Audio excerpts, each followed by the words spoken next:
Segundo Samuel 21:19. O gigante mais conhecido na história é Golias da Bíblia. Ele era um campeão do exército filisteu que lutava como um carroceiro armado. Um campeão chamado Golias, que era de Gate, saiu do acampamento filisteu. Sua altura era de 6 côvados e 1 palmo. 1 Samuel 17:4. Não sabemos o que essa informação significa literalmente porque não medimos as coisas em côvados ou palmos. Medimos em pés e polegadas. Então, vamos colocar em termos leigos. Golias era um homem enorme, com pelo menos 9 pés e 9 polegadas de altura. E quando você considera o comprimento de seus braços quando os levantava acima da cabeça, pode imaginar quão imponente ele devia ser. Não era apenas seu tamanho, no entanto. Ele tinha um capacete de bronze na cabeça e vestia uma couraça de escamas de bronze que pesava 5.000 siclos. Em suas pernas ele usava grevas de bronze, e uma lança de bronze estava pendurada em suas costas. O cabo de sua lança era como um eixo de tecelão e a ponta de ferro pesava 600 siclos. Seu escudeiro ia à sua frente. 1 Samuel 17:5-7 NVI. Ele estava vestido com o que chamamos de cota de malha. Os filisteus se aqueciam vestindo uma grande roupa de baixo parecida com uma lona, com anéis de bronze sobrepostos. Do ombro ao joelho, essa cota de malha protegia o portador das armas inimigas. A armadura desse tamanho e tipo pesava 5.000 siclos de bronze, o que equivale a entre 175 e 200 libras em termos modernos. A armadura incluía apenas a cota de malha. Golias, por outro lado, usava um capacete de bronze, perneiras de bronze, grevas para proteger suas canelas e carregava uma lança de bronze pendurada entre os ombros. A ponta de sua lança sozinha pesava 600 siclos de ferro, ou cerca de 20 a 25 libras. De acordo com o relato escrito, ele marchava à sua frente com um escudeiro. A palavra hebraica usada aqui se refere ao maior escudo de batalha, que é do tamanho de um homem adulto. Era inequivocamente destinado a proteger seu corpo das flechas inimigas. Então, além de sua armadura corporal, Golias tinha esse cara correndo à sua frente, empunhando um escudo do tamanho de um homem para proteção extra. Permita que sua mente imagine tal visão imponente por um momento. Considere quão aterrorizante seria enfrentar um gigante desse tamanho, protegido por tanta armadura. Sem dúvida, as probabilidades estão contra qualquer um que seja tolo o suficiente para confrontá-lo em batalha. Observe o que este guerreiro gigantesco fez. Golias parou e gritou para as fileiras de Israel: "Por que vocês saem e se alinham para a batalha? Não sou eu um filisteu e vocês não são servos de Saul?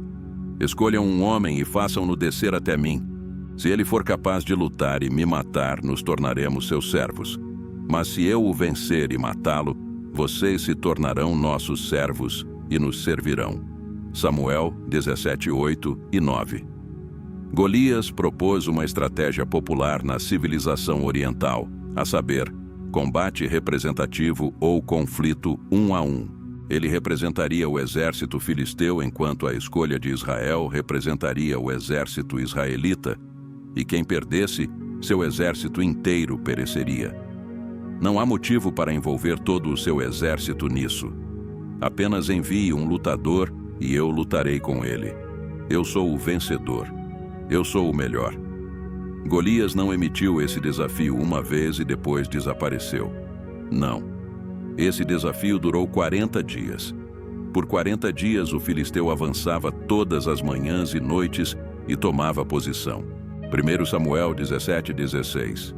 Ele marchava lá todas as manhãs e noites por bem mais de um mês, ostentando seu tamanho e força, desafiando alguém a enfrentá-lo. Enquanto isso, nas montanhas da Judéia, perto de Belém, um jovem chamado Davi estava cuidando das ovelhas de seu pai. Ele era muito jovem para se juntar ao exército. Na verdade, Davi provavelmente não estava ciente do conflito entre os israelitas e os filisteus naquela época. Ele talvez nem tivesse ouvido falar de Golias. Seu único conhecimento era que 3 de seus irmãos mais velhos estavam servindo no exército de Saul. Por outro lado, o pai de Davi estava preocupado com seus 3 filhos mais velhos. Jessé estava envelhecendo e provavelmente não conseguiria completar a jornada pelas montanhas sozinho. Então ele chamou o mais novo e disse: Davi, preciso que você faça uma tarefa para mim. Leve agora para seus irmãos um efa deste grão torrado e estes 10 pães e corra para o acampamento para seus irmãos. Leve também estes 10 queijos ao comandante de sua unidade e verifique o bem-estar de seus irmãos. E traga notícias deles. 1 Samuel 17, 17 e 18. E Davi se levantou cedo pela manhã e deixou as ovelhas com um guardião e tomou, e foi como Jessé havia ordenado a ele. E ele chegou à trincheira enquanto o exército saía para a batalha e gritava pelo combate. 1 Samuel 17, 20. Então, quando ele se aproxima dos arredores do acampamento israelita, ele percebe as tropas se preparando para a batalha e ouve o grito de guerra. Ele simplesmente quer observar e ver o que acontece.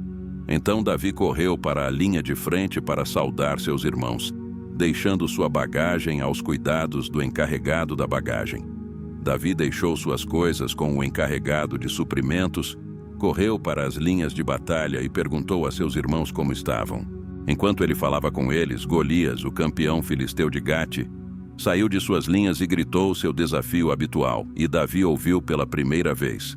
Samuel 17, 22 e 23. Considere o seguinte cenário.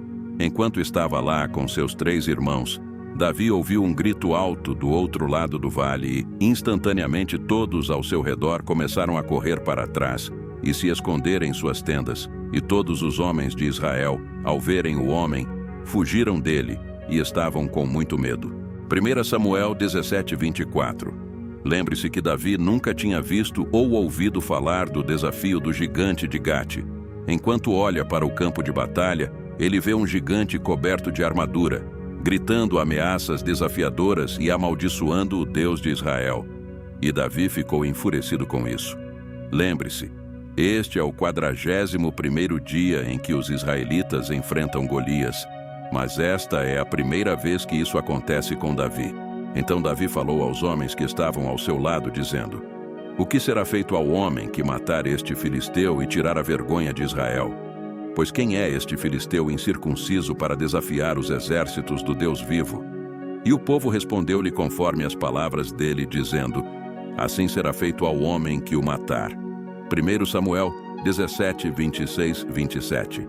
Davi então encontra o rei Saul. Davi disse a Saul: Que ninguém desanime por causa deste filisteu. Teu servo irá e lutará contra ele. Saul respondeu: Você não pode ir lutar contra este filisteu. Você é apenas um jovem e ele tem sido guerreiro desde a juventude. Mas Davi disse a Saul: Teu servo cuida das ovelhas de seu pai. Quando um leão ou um urso vem e leva uma ovelha do rebanho, eu vou atrás dele, ataco-o e resgato a ovelha da sua boca. Quando ele se vira contra mim, eu o agarro pela juba, ataco-o e o mato. Teu servo matou tanto o leão quanto o urso. Este filisteu incircunciso será como um deles, porque desafiou os exércitos do Deus vivo. O Senhor que me livrou da garra do leão e da garra do urso, me livrará da mão deste filisteu. Saul disse a Davi: Vá e o Senhor esteja com você. Então Saul vestiu Davi com sua própria túnica, colocou uma armadura nele e um capacete de bronze na cabeça. Davi prendeu a espada sobre a túnica e tentou andar, mas não estava acostumado com isso. Não posso ir com isto, ele disse a Saul, porque não estou acostumado com elas. Então ele as tirou. Depois pegou um cajado na mão, escolheu 5 pedras lisas do riacho, colocou-as na bolsa de pastor que carregava, e com a sua funda na mão aproximou-se do filisteu. 1 Samuel 17, 32, 40. Então aqui está Davi vestido com suas mais simples vestes de pastor e armado com suas mais simples armas de pastor, sua funda e seu cajado, pronto para lutar. Então há o momento decisivo.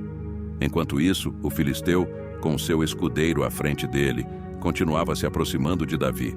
Ele olhou para Davi e viu que ele era apenas um rapaz saudável e bonito e desprezou-o. Ele disse a Davi: Sou eu um cão para que venhas a mim com paus? E o filisteu amaldiçoou Davi pelos seus deuses. "Venha aqui", disse ele, "e darei sua carne às aves e aos animais selvagens." Davi disse ao filisteu: "Você vem contra mim com espada, lança e dardo, mas eu vou contra você em nome do Senhor dos Exércitos, o Deus dos exércitos de Israel, a quem você desafiou. Hoje mesmo o Senhor te entregará nas minhas mãos, e eu te ferirei e cortarei a sua cabeça. Hoje mesmo darei os cadáveres do exército filisteu às aves e aos animais selvagens, e o mundo saberá que há um Deus em Israel." 1 Samuel 17, 41, 46. Considere as possibilidades. Davi permaneceu destemido diante desta monstruosa besta. As únicas armas de Davi eram uma funda e uma pedra contra um gigante coberto com 90 quilos de armadura. Uma pedra voou pelo ar com um assobio e acabou com tudo. Golias foi reduzido ao tamanho de um saco de pedras. Todos os que estavam ali reunidos saberão que não é por espada ou lança que o Senhor salva, pois a batalha é do Senhor. Ele entregará todos vocês em nossas mãos. Quando o filisteu avançou para atacá-lo, Davi correu rapidamente para a linha de batalha para enfrentá-lo, meteu a mão na bolsa e tirou uma pedra. Lançou-a com a funda e atingiu o filisteu na testa. A pedra encravou-se na testa do filisteu e ele caiu com o rosto em terra. Assim, Davi venceu o filisteu com uma funda e uma pedra. Sem espada na mão, ele derrubou o filisteu e o matou. Davi correu e ficou de pé sobre ele. Pegou a espada do filisteu e atirou da bainha. Depois que o matou, cortou-lhe a cabeça com a espada. Quando os filisteus viram que seu herói estava morto, fugiram. 1 Samuel 17, 47, 51. Os filisteus não voltaram depois disso. Quando perceberam que seu campeão não estava mais vivo, fugiram. Então os homens de Israel e de Judá avançaram com um grito e perseguiram os filisteus até a entrada de Gate e até os portões de Ecrom. Os cadáveres dos filisteus ficaram espalhados ao longo da estrada de Saaraim até Gate e Ecrom. Quando os israelitas voltaram da perseguição aos filisteus, saquearam seu acampamento. 1 Samuel 17, 52, 53. Então Davi levou a cabeça do filisteu a Jerusalém. Ele colocou as armas do filisteu na sua própria tenda. 1 Samuel 17, 54. A história bíblica de Davi e Golias é uma das mais conhecidas da Bíblia. É uma lição de bravura, fé e superação do aparentemente impossível. Golias era um Nefilim? Alguns estudiosos acreditam que Golias, o Gitita, um residente de Gate, pertencia a uma raça conhecida como os Nefilins. Outros especialistas argumentam que Golias era um refaíta porque os Nefilins foram destruídos no grande dilúvio no tempo de Noé. Apenas a família de Noé sobreviveu. Quase 20 vezes na Bíblia, os Nefilins são mencionados. Deuteronômio 2:11 e Deuteronômio 20:22, Josué 12:4, Deuteronômio 3:11, 13. Porque somente Og, rei de Bazã, restou do remanescente dos gigantes. Veja, seu leito era um leito de ferro. Não está em Rabate dos filhos de Amon? 9 côvados era o comprimento dele, e 4 côvados a largura dele, segundo o côvado de um homem. E esta terra que possuímos naquele tempo, desde Aroer, que está junto ao rio Arnon e metade do monte Gileade e suas cidades, dei aos Rubenitas e aos Gaditas e o restante de Gileade e todo Bazã, sendo o reino de Og, dei à meia tribo de Manassés. Toda a região de Argobe com todo Bazã, que era chamado a terra dos gigantes. Alguns estudiosos acreditam que os filisteus descendiam dos Anaquins. O status de campeão de Golias é reforçado pelo fato de que Gate era uma antiga fortaleza dos Anaquins. Alguns cientistas acreditam que Golias tem uma árvore genealógica identificável, implicando em herança autossômica dominante, que causa acromegalia familiar ou gigantismo. Nos tempos bíblicos, Golias era uma figura colossal. As relações de Golias. Há também outros gigantes mencionados em 2 Samuel 21:15 e 22 e 1 Crônicas 24:8, que eram parentes de Golias na Bíblia. 2 Samuel 21:15 e 22. E aconteceu que os filisteus estavam novamente em guerra contra Israel, e Davi desceu e seus servos com ele e lutaram contra os filisteus. E Davi se cansou. E Isbi-Benob, que era dos filhos do gigante, cuja lança pesava 300 siclos de cobre. Ele, sendo cingido com uma nova espada, pensou em matar Davi. Mas Abisai, filho de Zeruia, socorreu-o e feriu o filisteu e o matou.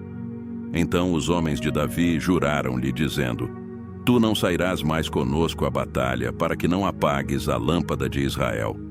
E aconteceu depois disso que houve novamente uma batalha com os filisteus em Gobe. Então Sibecai, o Husatita, matou Saf, que era dos filhos do gigante.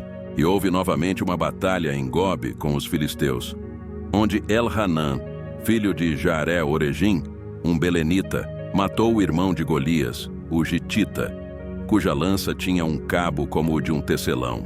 E houve ainda outra batalha em Gate, onde havia um homem de grande estatura que tinha em cada mão 6 dedos e em cada pé 6 dedos, 24 ao todo. E ele também era descendente do gigante. E quando ele desafiou Israel, Jonatas, filho de Simeia, irmão de Davi, o matou.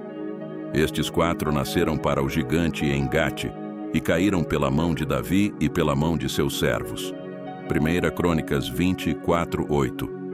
E aconteceu depois disso que houve uma guerra em Gézer contra os filisteus. Naquela época, Sibecai, o Husatita, matou Sipai, que era dos filhos do gigante, e foram subjugados. E houve novamente uma guerra contra os filisteus. E Elhanã, filho de Jair, matou Lami, o irmão de Golias, o gitita, cuja lança tinha um cabo como o de um tecelão. E novamente houve guerra em Gate, onde havia um homem de grande estatura, que tinha em cada mão 6 dedos e em cada pé 6 dedos, 24 ao todo. E ele também era descendente do gigante. Mas quando ele desafiou Israel, Jonatas, filho de Simeia, irmão de Davi, o matou. Estes nasceram para o gigante em Gate, e caíram pela mão de Davi e pela mão de seus servos. Estes eram Isbi-Benob, cuja ponta de lança de bronze pesava 300 siclos, ou 3,42 quilos ou 7,5 libras. Saf, Lami, irmão de Golias, que tinha uma lança com um cabo como o de um tecelão, e um guerreiro sem nome, um homem enorme com 6 dedos em cada mão e 6 dedos em cada pé, 24 ao todo. A história de Golias na Bíblia atesta o poderoso poder e grande força de Deus sobre seus inimigos, mesmo diante de probabilidades esmagadoras. A história de Golias na Bíblia nos ensina que, mesmo que atualmente estejamos enfrentando grandes inimigos e problemas gigantes que ameaçam nossa paz e subsistência, nosso Criador Todo-Poderoso nos protegerá e nos livrará de todos os desafios desta vida.